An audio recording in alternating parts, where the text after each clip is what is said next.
book lovers, it's Jenny at Julia Baby Jen, and today I'm going to be talking about The Edge of Everything by Giles.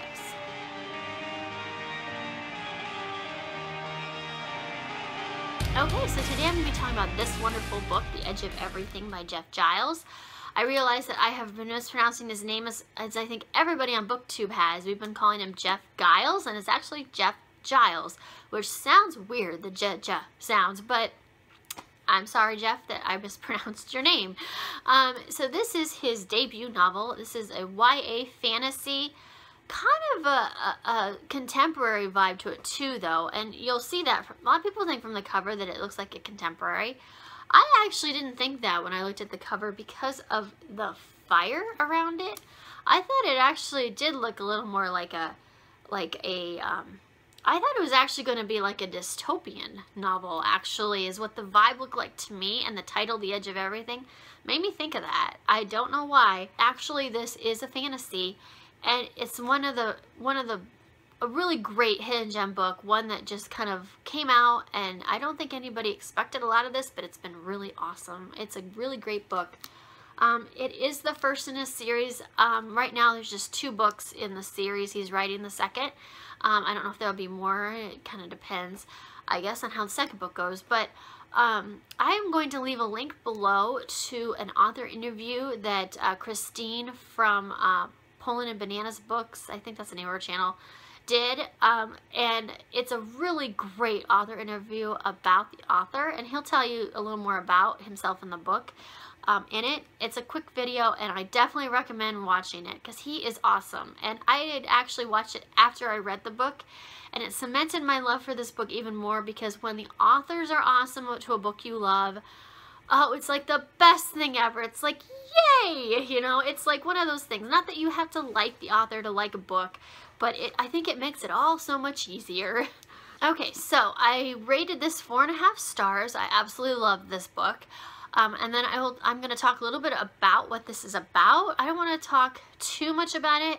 I'm going to give a little general information, and then I'm going to move on to spoilers, because this is one of those books that I think the less you know going into it, the more you are going to enjoy this book. So I don't want to talk a lot about it if you haven't read it. So this right now is the non-spoiler section of the video. So if you haven't read it and you want to know more about it, I will be telling you that now. So The Edge of Everything, the main character in this is Zoe. She's just, I think, a 17-year-old girl. It starts out, and I should mention here really quick that I did this book for my Try a Chapter tag, and it won the Try a Chapter tag. And it's because this first couple chapters are so amazing in this book. It starts off so great, and it never lets up, really. So the book starts during a blizzard. This takes place in Montana. And Zoe and her brother Jonah, she's watching her brother Jonah, her mom's working her out. They live out in the middle of nowhere, and her mom works in town. And she figures out pretty quickly that the blizzard is such that her mom's probably going to be staying at her boyfriend's house and not make it home. She doesn't have cell phone signals, so she can't contact her. Jonah is her little brother. He's like 8, and he is very precocious little boy, and when he wants something, he doesn't give up, and he really wants to go play outside. And this is before the blizzard has completely descended. It's just snowing at this point. It's not too bad outside, so she lets him go outside with their 2 dogs, and she just kind of daydreams, and she's in kind of a funk. And then she looks outside and she can't see Joe anywhere, so she ends up having to go out in this blizzard to find Jonah. So the first chapter is her wandering around, and she ends up in the woods, and she can't find Jonah anywhere.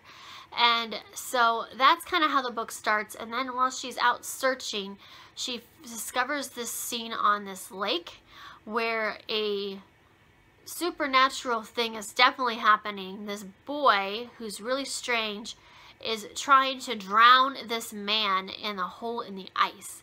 And she's not sure exactly what's going on, but she gets involved because she doesn't want to see anybody die that way. And so it goes from there. So that's kind of the setup to the book. Basically, the boy is has a supernatural element. He's from a dimension called the Lowlands. And he's basically like a Grim Reaper, where he's sent to Earth to take back evil souls back to these lowlands. So kind of like a hell dimension. and he doesn't have a name. Zoe calls him X, and he kind of ends up under her care for a while. Like I said, I don't want to tell you too much about it, but that's sort of the general synopsis of this story. My general thoughts on this is that it's really awesome. It is completely gripping. It totally absorbs you. The writing in this is really awesome. That is the best thing about this novel, is the writing. Because, you know, we've had stories before with Grim Reapers and Souls and Hell Dimensions and things. At least I've read some, but none have been nearly as good as this. This felt completely fresh and original. It told it in a completely different way. I feel like this really is a mashup of a contemporary, a mystery, and a paranormal book, or a fantasy paranormal book, because most of the book really does concern Zoe and her family. And basically her father was a big caver. He went and explored caves, and he taught it to Zoe, and her father was like one of those people who she absolutely loved when he was around, but he seemed to be fighting his own demons and disappeared a lot. Well, just like a few months prior to when this book takes place, her father dies in a caving accident. So her family is trying to cope with that. And so the family dynamic between her mother, and Jonah is really big in this book, and almost the central part of the book. X and the whole paranormal thing becomes part of it. But really, I mean, it starts out that way, but really the book is about this family trying to survive this grief. So that is a major part in this book. So I feel like that contemporary thing was done so well, and really is what made this book stand out for me. The theme in this one really is family. Family is a big theme in this, and it comes across. The other theme in this that I really loved was mercy. And actually the author said that originally he had titled this book The Mercy Rule, which is a rule in kids sports, like if one team is completely clobbering the other team, that team can no longer bat or whatever, you know, just because enough is enough. Let's try to let this other team catch up just a little bit. So that's the mercy rule. And this book was about forgiveness and mercy. That was a huge thing in this book as well. I actually think the publishers rejected that title, but I think that would have been a good title, although I think The Edge of Everything is just as good. The only gripe about this book is I feel like towards the middle, the pacing slowed way down. It was so gripping that I would say first half of the book. It's one thing after another, and you're learning one thing after another, and it's moving along really quickly. And then around the middle, is when Zoe's contemplating a bunch of things, and it starts to kind of slow down a little bit. We stop with the whole thing with X for a little while, and it's more about her and her ex-boyfriend Giles, although there's not a romance there. It's something else completely. But she's trying to contemplate, she's trying to get over her father's death. And so while that part is gripping, it kind of slows down for a little while, and I wasn't really sure where it was going for a little while. Now then when it picks up, it makes sense why that part was in there, but while I was reading that part, it kind of took me out of the story for a little bit because I wasn't sure. And so that middle part was probably my only gripe, but after finishing it, it's not a big deal because it does kind of make sense for the rest of the novel. But while I was reading it, it did take me out of there. So that's my only complaint, is the middle pacing was a little bit off. And that's why I knocked it down half a star. That's really the only thing that I really didn't like about it, and it wasn't a big deal. The characters in this were awesome. The character development was great. They stood out on the page. The scenes, the settings, whether we were in Montana or the lowlands, was awesome. It was very dark at times, but also very light, and it had its moments of happiness and moments of sorrow. I mean, there was a lot of feels in this book. Again, that contemporary vibe really came through in this. But it's an interesting contemporary because there is romance in this, but it's not, I don't feel like it's the center of the book. It moves the plot in sometimes, but it really, the contemporary part was more about Zoe and her family. That was the most important part about this book. I feel like the whole thing with X and his story arc and things that were going on there, which were driving the book, will become more apparent in the next book. I think the next book is going to be way more paranormal than this one was, because I feel like really the whole plot was central around Zoe's family, and this was thrown in as an add-on, kind of. I don't know how to describe it. It all meshed really well together. It all made sense, and it was really great how this was written, but I feel like that's the fantasy part of it's really going to come in to the next book. Although there are a lot of really big fantasy scenes in here. If you love fantasy, you will get your fill of fantasy in here. So I just think it's a really interesting book because of how it combined those genres really well and flawlessly. So someone who likes contemporary, I think, would love this. Someone who loves fantasy, I think, would love this. And someone who loves a good mystery would also really love this. So I feel like this is one of those books that a lot of different people would really love. And it's written really well. The characters are great. The setting's great. The plot's great. It's really intriguing and gripping. So yeah, I really recommend this book to just about everybody. It's a really, really great read. Alright, now I am going to move on to the spoiler section. So if you have not read this book and do not want to be spoiled, you need to stop watching right now. I am going to talk about spoilers. For those who are hanging in, yay, we can talk about the book. Let's go. Let me get comfortable here. Oh, I just knocked something over on my shelf. I have no idea what. Spoiler time.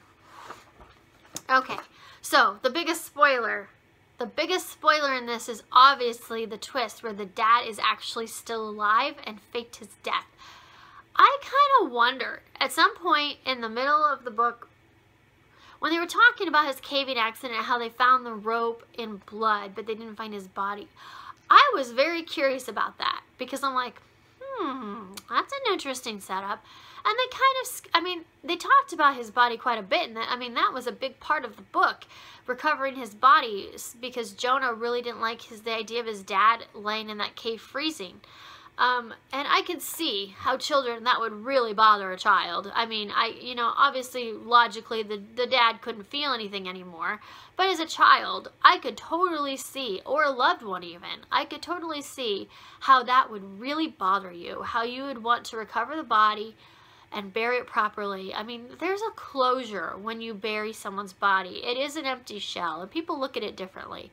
But a lot of people really cannot have that closure until they have the body to bury. Like, say someone's lost in an accident somewhere, like at sea, and they can never recover the body, a shipwreck, a plane crash, things like that. I could see how that would be really hard to have closure because you've never taken the body and dealt with it properly. I mean, I think that's in all cultures, that's really important, how we say goodbye to the deceased. So I could see how that'd be a big deal. But when they said that, I was like, I wonder what happened. At first, I did not think that he'd faked his own death. I thought there was something mysterious with his death, like either he committed suicide or someone had killed him. So for a little while, I was thinking there was something like that. And when the mother was so big on not recovering the body, I wondered if it was one of those things. And she does eventually find out that she says that he thought he committed suicide, and that's why she didn't want to recover it, because she didn't want to know, and she didn't want her kids to know that. Which I completely understand, although I really think she should have told Zoe sooner, because Zoe's a teenager and she can deal with that. But yeah, but then at some point, it was a kind of fleeting thought. I wonder if her dad faked his death.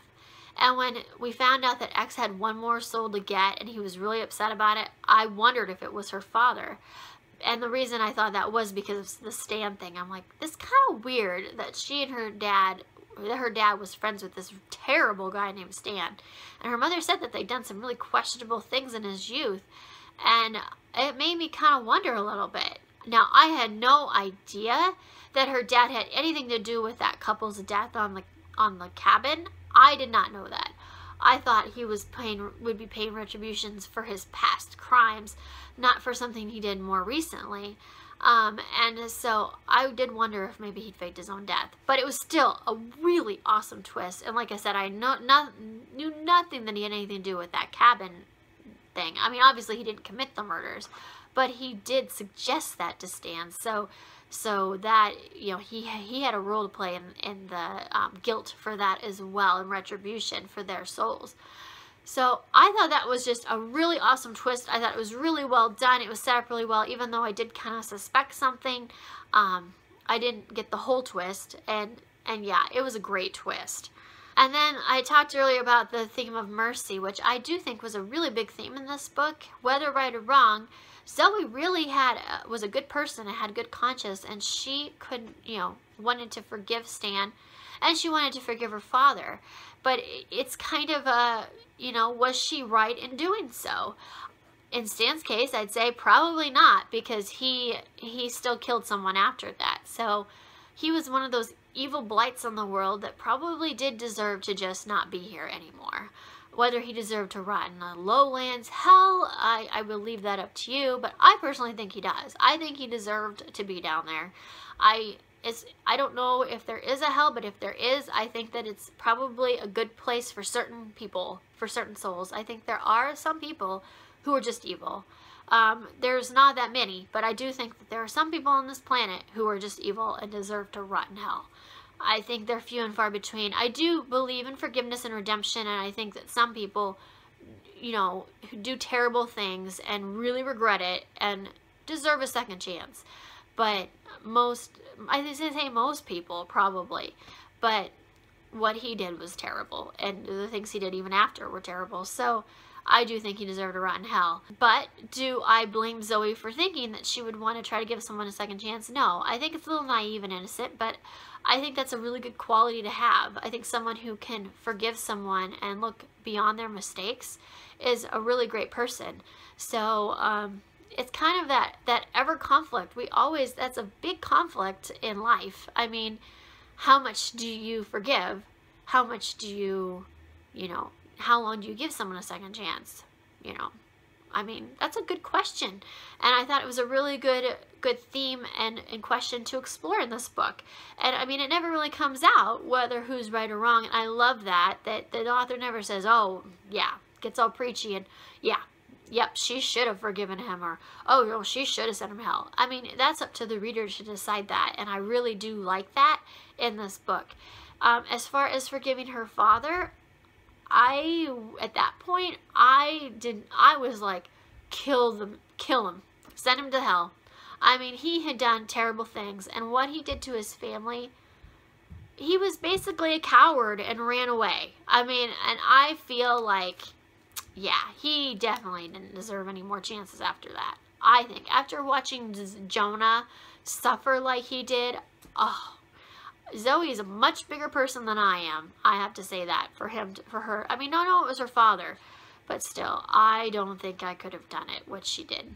I think she's a much bigger person. Plus the fact that doing so, she condemns X, and X is a good person. He's an innocent soul, and he doesn't deserve that. Maybe these people shouldn't have asked him to do that, but he is a good soul, and he does not deserve the punishment he's going to get from him not returning that soul.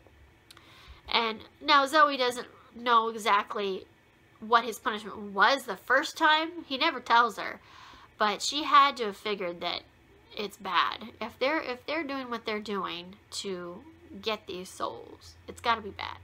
So I don't know. I think that she should have had X take the soul, but then the story would be over and we wouldn't have a continuation. So I guess she didn't, I don't know, you could say she didn't learn a lesson the first time maybe, I don't know. But I did think that was a really interesting concept to explore in this book. Characters were great in this. I did love Zoe, although she frustrated me a little bit with the forgiveness thing, but I understood it. I loved Jonah. He was so adorable. Her mother I wasn't as fond about, but I feel like that was a very good three-dimensional character. We were also seeing her mother through Zoe's eyes, and Zoe was having a lot of problems with her mother, and that was coming across. Giles was hilarious. I loved him. Of course I loved X. I thought he was a really cool character, really interesting character. I loved Ripper and I loved Banger. I thought his friends in the hell thing were really fun and spunky. You know, they're not good people, but they were really interesting, especially Ripper. I really loved Ripper. She was one of my favorite characters in this. I thought that was really interesting. So the characters were so well done in this, as was the setting. I mean, the Lowlands was definitely dark and creepy and all that. In Montana, I really did feel like I was there. Yeah, I just think this book had so many good things going for it. Like I said, the only thing was maybe the pacing towards the middle, and that was it. The rest of it was really good. And this cover, a lot of people, you know, were talking about this cover, about how it's not representative of the book at all because it looks like contemporary, but I think it's very representative of the book. We've got probably, I'm assuming that's X and Zoe on this frozen lake in the middle of a snowstorm. The words are made of snow, and then there's fire all underneath and around the lake, which is what happens in the first scene, or first part of the book. So, yeah, I think it's very, you know, very much what the book's about by looking at that. I mean, that's the entire first scene of the book. So I guess I really like the cover. I think it's really cool. So it's a standout cover to me. I mean, it sticks out, and I do like the lettering. I love the spine. So that's just my 2 cents on the cover, just because a lot of people are talking about it. Anyway, those are my thoughts on The Edge of Everything. Leave me comments below what you thought of this book, if there's anything that I missed that you want to talk about, or what you think about Zoe forgiving first Stan and then her father. What do you think about that? Did she make the right choice? I would really love to know what other people think about that. I hope everyone has a good day, and I will talk to you later. Bye.